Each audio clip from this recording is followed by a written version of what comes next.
नमस्कार दोस्तों, ASB news India के डिजिटल पैनल आपके अपने Facebook page, YouTube channel Amrish Baliyan पर आप सबका हार्दिक स्वागत है, अभिनंदन है। आज लोकसभा चुनाव के नतीजे सामने आ गए और एनडीए को जिनका दावा था 400 पार का, बड़ा झटका लगा है। 300 भी पार नहीं हो पाई और पश्चिमी उत्तर प्रदेश में, हरियाणा में तो इतना बड़ा सेटबैक बीजेपी को लगा है जो शायद उम्मीदों से भी परे था। और आज एक और बड़ी चीज़ थी, आज था किसान नेता चौधरी राकेश टिकैत का जन्मदिन। तो चौधरी साहब, आपके जन्मदिन पर जो चुनाव परिणाम निकल कर आए, क्या कहना चाहोगे आप उनके बारे में? देखो, जन्मदिन तो एक रूटीन प्रक्रिया है। वो नहीं, वो इत्तेफाक है कि गिनती भी आज ही थी और जनता अगर शांत है, वो नहीं कुछ कह रही, तो उसमें जो गुस्सा है वो शांत नहीं मानना चाहिए। जनता ने गुस्सा वोट पर निकाला है। अगर पानी शांत है तो गहराई कम नहीं होती। लोगों का दर्द बहुत है। 750 किसान शहीद हुए। किसी किसान से, किसान संगठनों से, आदिवासी संगठनों से, किन्हीं दुकानदारों से, मतलब बातचीत समझौते वाली सरकार में है ही नहीं।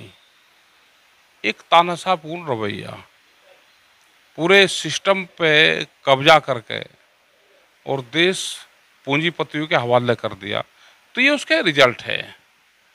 हमने पहले भी कहा कि जो भी सरकार बने वो बातचीत का माहौल बनावे। किसानों से, आदिवासियों से, दुकानदारों से, इनसे सबसे बातचीत भी करें। वो भी इसी देश के बासिंदे हैं।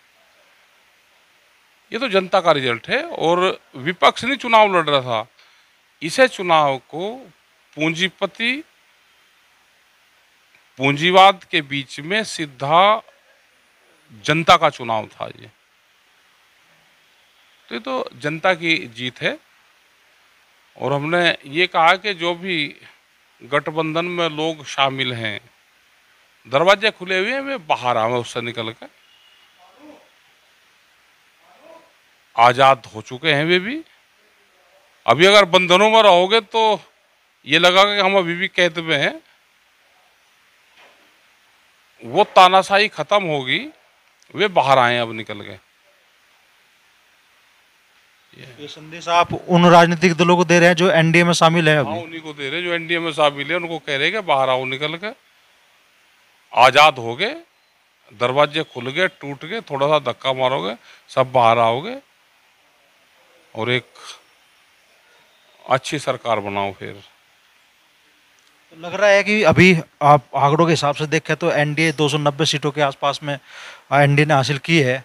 सरकार बनाने में कामयाब होंगे या नहीं होंगे, आपके अपना आकलन क्या है? क्या माहौल अगले कुछ दिनों में दिख देखो, सकता है? अभी तो ये है कि कौन कहाँ कहाँ जा रहा। क्योंकि जब कोई कुएं में से निकले हैं, बाहर निकल के चले, तो जो नीचे पिड़ा रहे ना, थोड़ा पिड़ा पिड़ा भी पाँव पकड़ ले, वो अपनी तरफ खींच ले। अभी तो गुणा भाग चलेगा। लेकिन यह भी सरकार किसी की भी बने, वो किसान के इशू पे काम करे, गांव के इशू पे काम करे, हेल्थ पे काम करे। इन सब चीज़ों पर उसको काम करना चाहिए। स्वामीनाथन कमेटी की रिपोर्ट है, एमएसपी गारंटी कानून है, इन सारी चीज़ों पर काम होना चाहिए। यहाँ जिस क्षेत्र में हम रहते हैं, गन्ना भुगतान की समस्या आज भी बहुत समस्या है कि आप बोलने को किसी को आज़ादी नहीं रह रही। तो ये तो जनता की है। जनता ने वोट दिया, जीत गया अपना। हमने तो ये कहा कि भाई कल पर्यावरण दिवस भी है, जो जितने वोटों से जीतते उतना ही लक्ष्य लगावे कि मैं उतने ही पेड़ अपने क्षेत्र में लगाऊंगा। उससे पर्यावरण भी बचेगा। एक उदाहरण भी पेश होगा। अच्छा, पश्चिमी उत्तर प्रदेश में बड़ा आ, उलटफेर देखने के लिए मिला। सहारनपुर इंडिया गठबंधन जीत गया, कैराना जीत गया, मुजफ्फरनगर जीत गया, बिजनौर और बागपत तो चलो आरएलडी के खाते में आई। चंद्रशेखर आजाद ने भी बड़ी जीत दर्ज करी अकेले अपने दम पे, क्या कहना चाहोगे? देखो, उसने समझौते के लिए बहुत प्रयास करा सबसे, उससे समझौता नहीं करा। जो संघर्षशील आदमी होगा वो हारेगा नहीं कभी भी। वो चाहे आंदोलन हो, चाहे कहीं का संघर्ष हो। उसने टारगेट अपना बनाया था नगीना सीट के ऊपर, और वो वहाँ से बहुत मजबूती से उसने पूरा जो ग्राउंड है वो तैयार कर रखा था। समझौता हो जाता तो और अच्छी उससे जीतता, लेकिन उसको कि ये नेता ना बन जाए, उसको हर लोग काट करते रहे उसकी। वो जीत का आया तो वहाँ की जनता को भी धन्यवाद है, और जो उसकी मेहनत है, जेलों में गया और समाज की लड़ाई लड़ता रहा, और सब लोगों ने उसका साथ दिया। अच्छा, मुजफ्फरनगर में जो चुनाव परिणाम आया है उसके बारे में क्या कहना चाहोगे? उसके पीछे की वजह क्या नहीं नहीं, मानते हैं आप? कोई वजह नहीं उसमें, इतने कम बत्ती में उसमें कोई नहीं। दोनों कैंडिडेट ठीक चुनाव लड़े दोनों, और सबसे बड़ी चीज़ है कि शांतिपूर्ण रहा, और जनता ने जिसको ज़्यादा निकट गई, कोई ये 20-25 हज़ार की कोई हार जीत नहीं होती इसमें ज़्यादा, और ना इसका कोई वो कर सकता था कि कौन हारेगा कौन जीतेगा।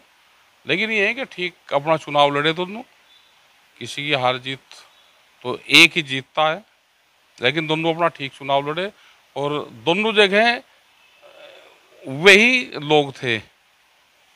तो ऐसे में कहना कि ये हार जाएगा या जीत जाएगा, ये तो बिल्कुल रेते की दीवार पे ये था। तो जिसकी भी हार जीत होगी, सबको अपना मानना चाहिए और अपना काम करना चाहिए।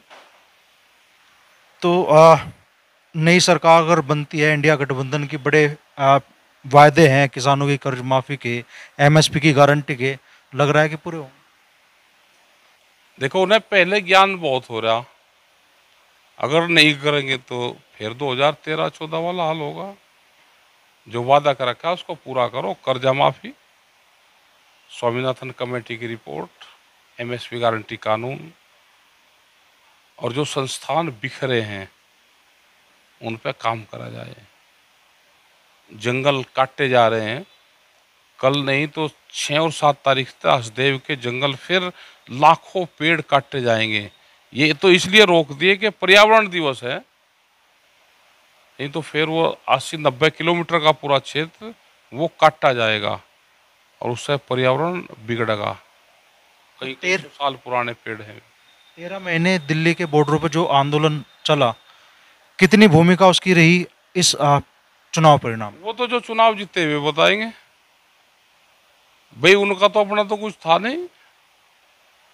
सरकार के विरोध था सरकार का, और सरकार ने जो कर्मकांड करे उनका था। तो सब आंदोलनों की देन रही ना, सरकार ने कुछ करा नहीं।